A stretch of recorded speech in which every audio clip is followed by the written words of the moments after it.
Hello नमस्कार दोस्तों, स्वागत है आपका आईटी एंड सीआईटी से रिलेटेड चैनल में। दोस्तों आज हम करने वाले हैं वेल्डिंग के दोष एवं उनके उपाय। इससे रिलेटेड सारे क्वेश्चन करेंगे हम। सारे क्वेश्चन दोस्तों ऑब्जेक्टिव टाइप होंगे, जो आपके 50 से ऊपर क्वेश्चन है। तो वीडियो के साथ बने रहिए। वीडियो आपको पसंद आए तो वीडियो को लाइक शेयर सब्सक्राइब कीजिए। ठीक दोस्तों आपको बता दूं कि हमारे इस चैनल पे वेल्डर ट्रेड से related job theory practical question answer सारी चीज़ प्रोवाइड की जाती है। तो आपने सब नहीं देखा है तो वीडियो की प्लेलिस्ट चेक कर लीजिए, वहाँ पे आपको सारे क्वेश्चन मिल जाएंगे। दोस्तों ये क्वेश्चन जो है एनएमडीसी के लिए बहुत ही इंपॉर्टेंट क्वेश्चन है सारे, जो दोस्तों आपके हाल ही में एग्ज़ाम होने वाले हैं, जो आपने अभी फॉर्म फिल किया है। ठीक है, इससे दोस्तों आगे कई और एग्ज़ाम आएंगे जो वेल्डिंग से अगर आप हैं तो दोस्तों आपके दोस्तों ये क्वेश्चन जो है बहुत हेल्पफुल होंगे। ठीक है, तो दोस्तों चलिए तैयारी स्टार्ट कर लेते हैं। हम अपना पहला क्वेश्चन करेंगे, जो दोस्तों ऑब्जेक्टिव टाइप होंगे क्वेश्चन हमारे सारे। तो पहला क्वेश्चन देख सकते हैं दोस्तों अपने फ़ोन की स्क्रीन पे कि क्या लिखा है हमें। कि पहला क्वेश्चन दोस्तों हमारा है, पेनिट्रेशन की कमी का मुख्य कारण क्या है। तो पेनिट्रेशन सबसे पहले दोस्तों आपको पता होना चाहिए पेनिट्रेशन क्या होती है। तो दोस्तों पेनिट्रेशन वो होती है कि हमारी एक प्लेट है, मान लीजिए ये हमारी दूसरी प्लेट है। मैं यहाँ पे दोबारा बना के आपको दिखा देता हूँ। ये दोस्तों हमारी एक प्लेट है, ये दूसरी प्लेट है हमारी। हमने दोस्तों यहाँ पे अगर वेल्डिंग करी है, ठीक है, तो नीचे जो हमारा जो हमें मेटल दिखाई देता है वो हमारा पेनिट्रेशन कहलाता है। ठीक है दोस्तों, इसमें पूछा है पेनिट्रेशन की कमी का मुख्य कारण क्या है। यानी दोस्तों पेनिट्रेशन जो है प्लेट में अच्छे से नहीं हुई तो मुख्य कारण क्या है उसका। उसका मुख्य कारण क्या है, लो करंट। यानी दोस्तों हमारी जो वेल्डिंग का करंट है लो रहेगा तो पेनिट्रेशन जो है हमारी अच्छी नहीं आएगी। तो दोस्तों वही हमारा कारण होता है, तो लो करंट। दोस्तों मैं इतना टाइम नहीं लूँगा, जो भी क्वेश्चन आपको कराना है थोड़ा स्पीड में चलूँगा, नहीं तो दोस्तों बहुत टाइम जो है लग जाएगा। ठीक है दोस्तों, आपका दूसरा क्वेश्चन है, रूट में बाल बराबर गैप रह जाने का मुख्य कारण क्या है। तो रूट में बाल बराबर गैप रह जाने का मुख्य कारण क्या है, तो ये हो जाएगा आपका अधिक व्यास के इलेक्ट्रोड का प्रयोग करना। ठीक है, तो रूट में बाल बराबर गैप रह जाने का मुख्य कारण क्या हो जाएगा आपका, अधिक व्यास के इलेक्ट्रोड का प्रयोग करना। दोस्तों हमारे कई तरह की रोड होती है, जैसे कि 2.15, 3.15, 4 का होता है। और दोस्तों तो आपको अपने जो मेटल के हिसाब से ही इलेक्ट्रोड का यूज़ करना है। ठीक है, आगे दोस्तों ये है आपका तीसरा क्वेश्चन, एक धातु अचानक लगे झटके से टूट जाती है, यह किस गुण के को प्रकट करती है। तो दोस्तों आपने देखा होगा कई बार जो है हम एक ही हथौड़ा मारते हैं तो कई जो धातु है टूट जाती है, आपस में अलग अलग हो जाती है। ठीक है, तो कौन सा उसमें गुण होता है दोस्तों, तो उसमें होता है ब्रिटलनेस का गुण होता है उसमें। ठीक है, आगे आपका फोर्थ क्वेश्चन जो है आपका क्या है, निम्नलिखित नॉन डिस्ट्रक्टिव टेस्टों में से कौन सा टेस्ट केवल सरफेस दोष को खोजने के लिए किया जाता है। तो दोस्तों नॉन डिस्ट्रक्टिव टेस्ट कौन से टेस्ट सरफेस को खोजने के लिए किया जाता है। दोस्तों आपको बता दूं कि जो वेल्डिंग का एक टेस्ट भी होता है, जो दोस्तों आप अगर करना चाहते हैं तो उसको बोलते हैं एनडीटी कोर्स बोलते हैं। ठीक है, तो अगर आप चाहते हैं कि मैं एनडीटी कोर्स के ऊपर एक अच्छी सी वीडियो बनाऊं जो आपको वेल्डिंग के टेस्टों को देखने की जानकारी मिल सके, तो दोस्तों आप कमेंट कर सकते हैं, उसके मैं ऊपर वीडियो बना दूंगा। ठीक है दोस्तों, हमारा वो टॉपिक नहीं है। चलिए अपने टॉपिक पे चलते हैं कि हमें क्या क्वेश्चन करना है हमें। तो निम्नलिखित में से नॉन डिस्ट्रक्टिव टेस्टों में से कौन सा टेस्ट केवल सरफेस दोष को खोजने के लिए किया जाता है। तो नॉन डिस्ट्रक्टिव टेस्टों में सरफेस दोष को खोजने के लिए कौन सा टेस्ट करते हैं, तो दोस्तों वो आपका टेस्ट होता है, उस टेस्ट का नाम है दोस्तों हमारा, उस टेस्ट को दोस्तों बोलते हैं लिक्विड पेनिट्रेशन टेस्ट, जो दोस्तों केवल सरफेस दोष को खोजने के लिए किया जाता है। ठीक है, आगे दोस्तों आपका पांचवा क्वेश्चन है, आयोजोड और चार्पिंग मशीनें डैश टेस्ट से संबंधित है। तो आयोजेड और चार्पिंग मशीनें कौन से टेस्ट से संबंधित है दोस्तों, तो हो जाएगा आपका इम्पैक्ट टेस्ट से संबंधित है। आगे आपका 6 नंबर क्वेश्चन, एक प्रकार के नॉन डिस्ट्रक्टिव टेस्ट में से टेस्ट कराने वाले जॉइंट की एक साइड पर फोटोग्राफी फिल्म लगाने की आवश्यकता होती है, यह टेस्ट कौन सा है। तो दोस्तों नॉन डिस्ट्रक्टिव टेस्ट में एक ऐसा जो है जॉइंट के लिए फोटोग्राफी फिल्म लगाने की आवश्यकता होती है, वो कौन सा टेस्ट कहलाता है, तो वो दोस्तों आपका टेस्ट कहलाता है रेडियोग्राफिक टेस्ट, जिसमें दोस्तों फोटोग्राफी फिल्म द्वारा जो है टेस्ट किया जाता है। आगे आपका निम्नलिखित में से किस प्रकार के टेस्ट आवाज़ की लहरों का प्रयोग होता है। तो निम्नलिखित में से किस प्रकार के टेस्ट में आवाज़ की लहरों का प्रयोग करते हैं? तो दोस्तों आपका हो जाएगा ये अल्ट्रासोनिक टेस्ट। अल्ट्रासोनिक दोस्तों हम आवाज़ के द्वारा जो है टेस्ट का पता लगाते हैं, ठीक है। आगे दोस्तों आपका क्वेश्चन है, ये देख सकते हैं आप, लिक्विड पेनिट्रेशन टेस्ट को खोजने के लिए किस प्रकार का किस प्रयोग को किया जाता है? तो लिक्विड पेनिट्रेशन टेस्ट को खोजने के लिए किसका प्रयोग करते हैं दोस्तों? ऊपर क्वेश्चन आ चुका है, तो हो जाएगा सरफेस दोष का, ठीक है। दोस्तों क्वेश्चन जो है घुमा फिरा के पूछ लेता है, तो आपको तैयार होकर जाना है अच्छे से। वेल्डिंग के दौरान कम खर्च किया जाने वाला महत्वपूर्ण टेस्ट निम्नलिखित में से कौन सा है? तो दोस्तों कौन सा टेस्ट है जिसमें हमें बहुत कम खर्च देना पड़ता है? तो हो जाएगा आपका विजुअलाइजेशन इंस्पेक्शन। यानी दोस्तों देख के ही पता लगा लेते हैं कि कौन सा उसमें दोष है, उसमें दोस्तों हमें कोई खर्चा नहीं पड़ता, ठीक है। आगे दोस्तों 10वां है आपका, किस टेस्ट में वेल्ड किया हुआ जॉइंट लंबे समय के लिए अधिक जॉइंट टूट नहीं जाता, बारी बारी से पुश और पुल फोर्सों से के अधीन होता है? तो ये दोस्तों आपका हो जाएगा फटिंग टेस्ट। जो दोस्तों आपका फटिंग टेस्ट होता है, ये दोस्तों जॉइंट लंबे समय के लिए होता है और ये जॉइंट टूट नहीं जाता है दोस्तों, जॉइंट जो है जल्दी टूटता नहीं है, जिसको फटिंग टेस्ट भी बोलते हैं, ठीक है। तो दोस्तों इतना इंपॉर्टेंट नहीं है, अब चाहे तो कर सकते हैं ये। आगे दोस्तों आपका है, निम्नलिखित में से कौन सा डिस्ट्रक्टिव टेस्ट का एक प्रकार है? तो ये दोस्तों इंपॉर्टेंट क्वेश्चन है आपका। तो कौन सा जो है नॉन डिस्ट्रक्टिव टेस्ट का एक प्रकार है? तो दोस्तों इसमें से आपका हो जाएगा ये अल्ट्रासोनिक टेस्ट हमारा नॉन डिस्ट्रक्टिव टेस्ट का एक प्रकार है, जिसमें दोस्तों बिना जो है हम अपने पीस को तोड़े फोड़े हम उसमें पता लगा सकते हैं कौन सा उसमें दोष है। आगे आपको चित्र में दिखाई गई मशीन में किया जाने वाला टेस्ट कौन सा है? तो दोस्तों ये दोस्तों आप मशीन देख रहे हैं, तो इसमें कौन सा टेस्ट करते हैं हम? तो उसमें दोस्तों करते हैं इम्पैक्ट टेस्ट करते हैं, ठीक है। कौन सा टेस्ट करते हैं? इम्पैक्ट टेस्ट करते हैं। आगे दोस्तों विजुअल इंस्पेक्शन के लिए निम्न लाभ है। तो विजुअल इंस्पेक्शन के निम्न लाभ कौन से हैं दोस्तों? तो विजुअल इंस्पेक्शन के निम्न लाभ हैं, सरल, द्रुत और अल्प व्ययी है, ठीक है।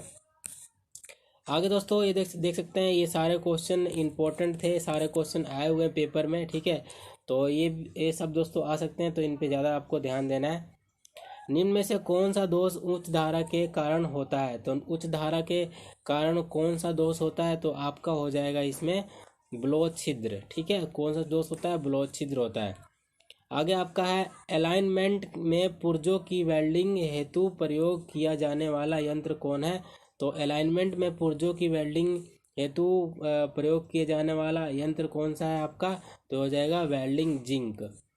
तांबे की चादर को आर्क से वेल्डिंग करने से पूर्व उसमें उच्च डैश के कारण पूर्व तापन की आवश्यकता होती है। तो तांबे की चादर को आर्क से वेल्डिंग करने से पूर्व उसमें उच्च डैश की आवश्यकता होती है। तो दोस्तों ये आ जाएगा आपका ताप संचालन की आवश्यकता होती है।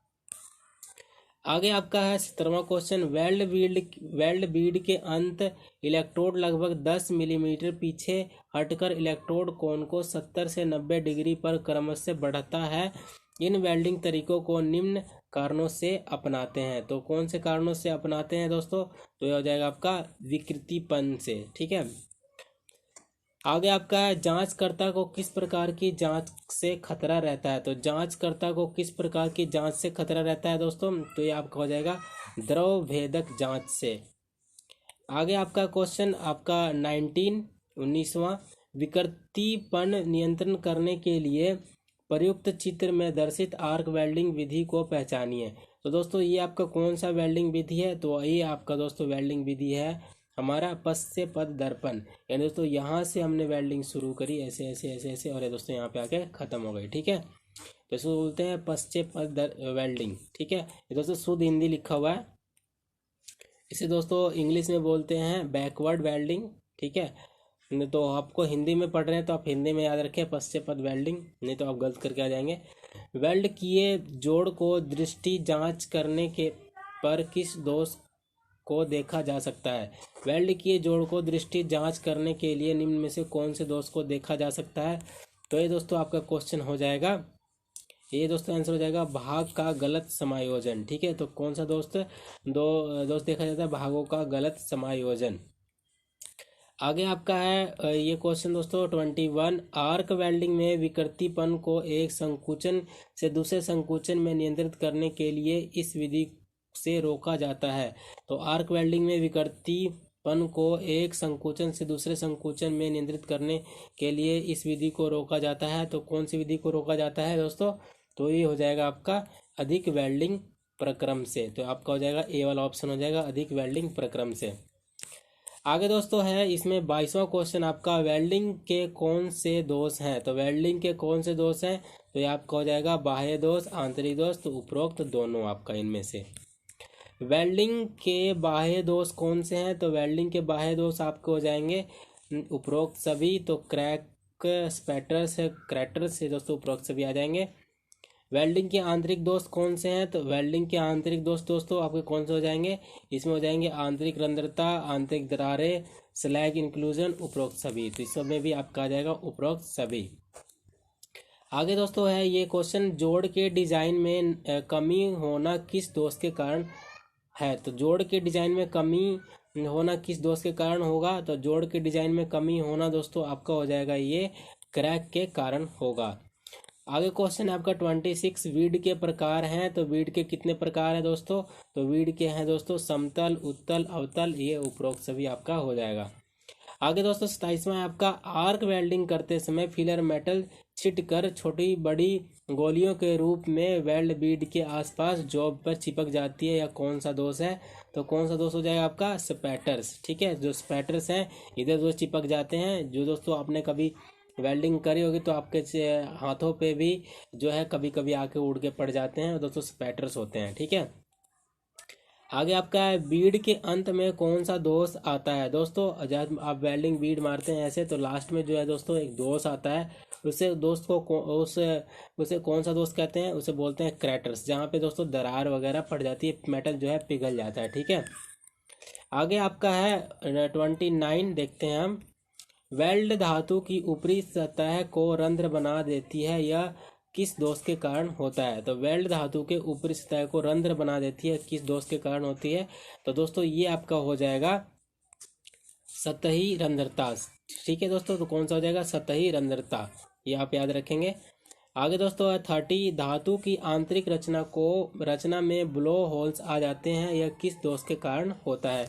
तो धातु की आंतरिक रचना में ब्लो होल्स आ जाते हैं, यह किस दोष के कारण होता है?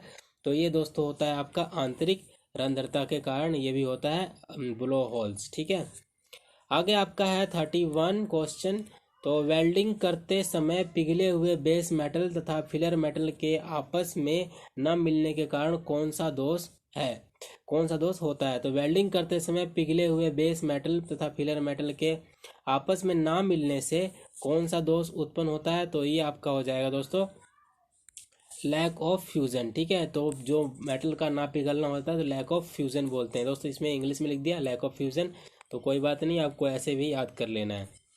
जब वेल्ड मेटल जोड़ की जड़ तक नहीं पहुंच पाता तो यह कौन सा दोष है? तो जब वेल्ड मेटल जोड़ की जड़ तक नहीं पहुंच पाता तो यह कौन सा दोष हो जाएगा? तो ये दोष हो जाएगा दोस्तों आपका इम्पैक्ट पेनिट्रेशन। ठीक है, इनकम्प्लीट पेनिट्रेशन आपका हो जाएगा। जो दोस्तों जब वेल्ड मेटल जोड़ की जड़ तक नहीं पहुंचता तो कौन सा दोष हो जाएगा? Incomplete penetration. आगे आपका 33, फिलर मेटल जब अधिक मात्रा में पिघल कर बेस मेटल की सतह पर बिना उसके फ्यूजन हुए जम जाती है, वह कौन सा दोष हो जाता है? दोस्तों इसको छोटा करता हूँ, थोड़ा आपको दिखाई नहीं दे रहा होगा। तो यह कौन सा दोष हो जाएगा आपका? तो यह दोष हो जाएगा आपका दोस्तों, ये दोस्त हो जाएगा दोस्तों का ओवरलैप। ठीक है, इसको मैं दोबारा पढ़ देता हूँ। फिलर मेटल पर जब अधिक मात्रा में पिघलकर बेस मेटल की सतह पर बिना उसके फ्यूजन हुए जम जाती है, यह कौन सा दोष हो जाएगा? तो ओवरलैप हो जाएगा। दोस्तों ओवरलैप क्या होता है बता दूँ आपको। जैसे आप वेल्डिंग कर रहे हैं तो दोस्तों ज़्यादा वेल्डिंग हो जाती है, तो कभी कभी दोस्तों आप देखेंगे कि थोड़ा ज़्यादा मेटल इस पर चला गया, तो दोस्तों ओवरलैप का कारण बनता है, ओवरलैप कहलाता है। ठीक है, आगे दोस्तों 34, जब वेल्डिंग बीड तेजी से ठंडी होती है तो जोड़ में कौन सा दोष होता है? जब वेल्डिंग बीड दोस्तों तेजी से ठंडी हो जाती है तो कौन सा दोष उसमें होता है? तो कौन सा दोष होगा आपका? वो हो जाएगा आपका कठोर तथा भंगुर जोड़ बनेगा। ठीक है, कौन सा दोस्त बनेगा दोस्तों? कठोर तथा भंगुर जोड़ बनेगा आपका।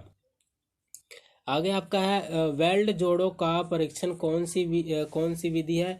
तो वेल्ड जोड़ों का जो परीक्षण कौन सी विधि से हम कर सकते हैं? तो वो दोस्तों आपका हो जाएगा उपरोक्त सभी भंजनात्मक और अभंजनात्मक। ठीक है। अब दोस्तों भंजनात्मक परीक्षण का अन्य नाम क्या है? जो भंजनात्मक परीक्षण का अन्य नाम क्या है दोस्तों? भंजनात्मक परीक्षण क्या होता है दोस्तों? विनाशकारी परीक्षण होता है। ठीक है। तो आपका हो जाएगा इसमें 36 का ए, विनाशकारी परीक्षण। इसका दूसरा नाम है विनाशकारी परीक्षण। आगे आपका है कार्यशाला परीक्षण के कौन से प्रकार हैं? तो कार्यशाला में जो आप परीक्षण करते हैं तो कौन से प्रकार हैं दोस्तों? उसका उपरोक्त दोनों, बीड का परीक्षण और निक परीक्षण। आगे आपका है 38 वे परीक्षण जो प्रयोगशाला में विभिन्न उपकरणों की सहायता से किए जाते हैं क्या कहलाते हैं? तो क्या कहलाते हैं दोस्तों? ये आपका जो आपका प्रयोगशाला में विभिन्न उपकरणों की सहायता से किए जाते हैं कौन सा परीक्षण कहलाते हैं? तो ये दोस्तों आपको कहलाते हैं कार्यशाला परीक्षण या प्रयोगशाला परीक्षण। ये उपरोक्त दोनों आपके हो जाएंगे। आगे दोस्तों प्रयोगशाला परीक्षण के कौन से प्रकार हैं? तो प्रयोगशाला परीक्षण के कौन से प्रकार हैं आपके? तो सूक्ष्मदर्शी परीक्षण, स्थूलदर्शी परीक्षण, रासायनिक विश्लेषण, उपरोक्त सभी। तो यह आ जाएगा आपका उपरोक्त सभी। यांत्रिक परीक्षण के कौन से प्रकार हैं? तो यांत्रिक परीक्षण के दोस्तों आपके प्रकार हैं, ये दोस्तों हो जाएगा तन्यता परीक्षण, नम्यता परीक्षण, आघात परीक्षण, उपरोक्त सभी। तो इसका भी आपका आ जाएगा उपरोक्त सभी। आगे आपका 41 तन्यता परीक्षण के कितने प्रकार से तैयार किए जाते हैं? तन्यता परीक्षण के लिए कितने प्रकार से तैयार किए जाते हैं? तन्यता जो परीक्षण होता है दोस्तों कितने प्रकार से जो तैयार किए जाते हैं? तो ये आपका हो जाएगा दोस्तों उपरोक्त दोनों, अनुप्रस्थ तन्यता नमूना और संपूर्ण वेल्ड मेटल नमूना। तो ये आएगा उपरोक्त दोनों आपका। ठीक है। आगे आपका है नम्यता परीक्षण द्वारा वेल्डिंग के कौन से गुणों को स्थापित किया जाता है? तो नम्यता परीक्षण द्वारा वेल्डिंग के कौन से गुणों को स्थापित किया जाता है? तो दोस्तों ये हो जाएगा आपका नम्यता परीक्षण द्वारा कौन से वेल्डिंग को स्थापित किया जाता है? तो ये दोस्तों हो जाएगा आपका डी, उपरोक्त सभी। उपरोक्त सभी में दोस्तों वेल्ड पेनिट्रेशन, फ्यूजन का सत्यता, जोड़ की सामर्थ्य, ये उपरोक्त सभी हो जाएंगे आपके। ठीक है। आगे आपका 43 आपका नम्यता परीक्षण में नमूने को मोड़ने की विधि के आधार पर कितने प्रकार की होती है? तो नम्यता परीक्षण में नमूने को जोड़ने की विधि के आधार पर कितने प्रकार की होती है? तो ये दोस्तों आपका हो जाएगा उपरोक्त दोनों, स्वतंत्र नमन परीक्षण और निर्देशित नमन परीक्षण। आगे आपका निर्देशित नमन परीक्षण में नमूने को किन स्थितियों में परीक्षण किया जाता है? तो निर्देशित नमन परीक्षण में नमूने को किन स्थितियों में परीक्षण किया जाता है? तो ये आपका हो जाएगा दोस्तों उपरोक्त सभी। ठीक है। अनुप्रस्थ नमन परीक्षण, अनुदैर्ध्य परीक्षण, पार्श्व नमन परीक्षण, उपरोक्त सभी। ठीक है। आघात परीक्षण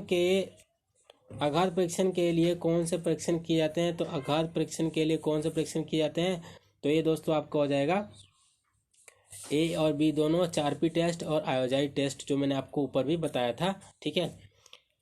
कठोरता परीक्षण के लिए कौन सी परीक्षण विधि अपनाई जाती है? तो कठोरता परीक्षण के लिए कौन सी विधि अपनाई जाती है? तो ये आपका हो जाएगा उपरोक्त सभी, ब्रिटनेस कठोरता विधि, रॉकवेल कठोरता विधि और विकर कठोरता विधि। तो इसका आ जाएगा उपरोक्त सभी। ठीक है। आगे आपका है ये मेटल को तोड़ने या नष्ट करने की आवश्यकता नहीं होती, इस विधि को क्या कहते हैं? मेटल को तोड़ने या नष्ट करने की आवश्यकता नहीं होती, या इस विधि को क्या कहते हैं? इस विधि को दोस्तों हम क्या बोलते हैं? जिसमें मेटल को तोड़ना ना पड़े और नष्ट भी ना करना पड़े और उसमें जो हम जांच भी कर ले, तो कौन सी विधि होती है? अभंजनात्मक विधि। ठीक है। अभंजनात्मक विधि उसको बोलते हैं। आगे दोस्तों अभंजनात्मक विधि का अन्य नाम क्या है? तो अभंजनात्मक विधि का अन्य नाम है अविनाशकारी परीक्षण, सुरक्षित परीक्षण, भंगुरता परीक्षण, उपरोक्त में से कोई नहीं। तो ये दोस्तों आपका हो जाएगा उपरोक्त में से, सॉरी दोस्तों ये आपका हो जाएगा अविनाशकारी परीक्षण। ठीक है। ये आपका हो जाएगा अविनाशकारी परीक्षण। ये दोस्तों हो जाएगा आपका, एक बार दोबारा पढ़ देता हूँ आपके लिए। अभंजनात्मक विधि का अन्य नाम क्या है? तो ये हो जाएगा अविनाशकारी परीक्षण, जिसमें दोस्तों किसी भी चीज़ को तोड़ फोड़ नहीं किया जाता और उसका टेस्ट कर लिया जाता है। आगे आपका है 49, तो देखते हैं ये अभंजनात्मक परीक्षण में कौन सा परीक्षण होता है? तो साधारण परीक्षण, लीक परीक्षण, डाई पेनिट्रेशन, उपरोक्त सभी। तो उपरोक्त सभी आपका इसमें हो जाएगा। आगे आपका है 50वां यानी 50। प्रासर्व्य परीक्षण में परीक्षण ध्वनि की कितनी तरंगों के द्वारा किया जाता है? तो जो इसमें ध्वनि की तरंगे होती है तो कितनी जो है उसकी तरंगों की होती है, हर्ट्ज। ठीक है, तो प्रासर्व्य परीक्षण में दोस्तों जो हम चेक करते हैं वो हर्ट्ज के द्वारा चेक करते हैं, HZ के द्वारा। ठीक है, तो ये आपका हो जाएगा दोस्तों, ये हो जाएगा 20 kHz से 20 mHz तक। ठीक है, तो आपका परीक्षण प्रासर्व्य परीक्षण को कितने तरंगों से चेक करते हैं? 20 kHz से 20 mHz तक। आपका ए ऑप्शन हो जाएगा। आगे आपका दोस्तों क्वेश्चन है, रेडियोग्राफिक टेस्ट में से किन दोषों की जानकारी होती है? तो रेडियोग्राफिक टेस्ट से किन दोषों की जानकारी होगी आपको? तो इसमें दोस्तों आपका रेडियोग्राफिक टेस्ट से जानकारी होगी क्रैक का, आंतरिक संदरता का, होल्स का, उपरोक्त सभी आपका हो जाएगा। आगे आपका है, रेडियोग्राफिक टेस्ट में निम्न किरणें प्रयोग की जाती है। तो रेडियोग्राफिक टेस्ट में कौन सी किरणें को प्रयोग किया जाता है?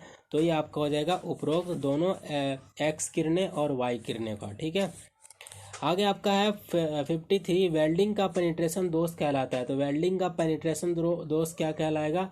तो दोस्तों पेनिट्रेशन की कमी कहलाएगी। वेल्डिंग का पेनिट्रेशन दोष क्या कहलाएगा? पेनिट्रेशन की कमी कहलाएगी। वेल्ड मेटल में छिद्र बनता है, दोष कहलाता है। तो वेल्ड मेटल में छिद्र जो बनता है दोष कौन सा कहलाता है? तो दोस्तों वो आपका छिद्र कहलाता है वेल्डिंग बीड में छिद्र होना। ठीक है, आगे आपका है 55, आर्क के पेनिट्रेशन के कारण बने गड्ढे को क्या कहते हैं? तो आर्क के पेनिट्रेशन के कारण बने गड्ढे को क्या कहते हैं? तो दोस्तों आपको कहते हैं आर्क क्रैटर, उसको बोलते हैं, क्या बोलते हैं? आर्क क्रैटर बोलते हैं। सबमर्ज्ड आर्क वेल्डिंग के निम्नलिखित में कौन सा दोष है? तो सबमर्ज्ड आर्क वेल्डिंग में निम्नलिखित में कौन सा दोष है? तो ये दोस्तों आपका हो जाएगा उपरोक्त सभी। इससे अच्छी वेल्डिंग होती है, इससे स्पैटर्स का दोष नहीं होता, इससे आर्क फ्लैश नहीं रहता। ठीक है, तो सबमर्ज आर्क वेल्डिंग में दोस्तों कौन सा लाभ है? तो ये सारे लाभ हैं। इससे अच्छी वेल्डिंग होती है, स्पैटर्स का दोष भी नहीं बनता है, इससे आर्क जो फ्लैश नहीं होता। ठीक है, तो उपरोक्त सभी आपका हो जाएगा। आगे दोस्तों है आपका 57, बेस मेटल अधिक गल जाने से दोष होता है। तो बेस मेटल अधिक जो गल जाता है वेल्डिंग करते हैं तो कौन सा दोष होता है? तो उसमें दोस्तों आपको हो जाएगा अंडरकट का दोष होता है। आगे दोस्तों है आपका ज्वाला में पिट पिट की आवाज़ आना कौन सा दोष है? तो ज्वाला में पिट पिट की आवाज़ आना कौन सा दोष है? तो दोस्तों आपका है पॉपिंग।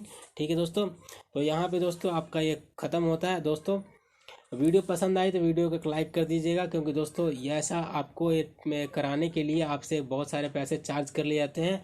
ठीक है दोस्तों, ये दोस्तों आपकी तैयारी चल रही है। ठीक है, तो वीडियो पसंद आई होगी तो वीडियो को एक लाइक कीजिएगा। चैनल को सब्सक्राइब नहीं किया आपने, सब्सक्राइब करके बेल आइकन प्रेस कर दे ताकि ऐसी वीडियो को टाइम मिलती रहे। ठीक दोस्तों, मिलते हैं अगली वीडियो में। Thanks for watching.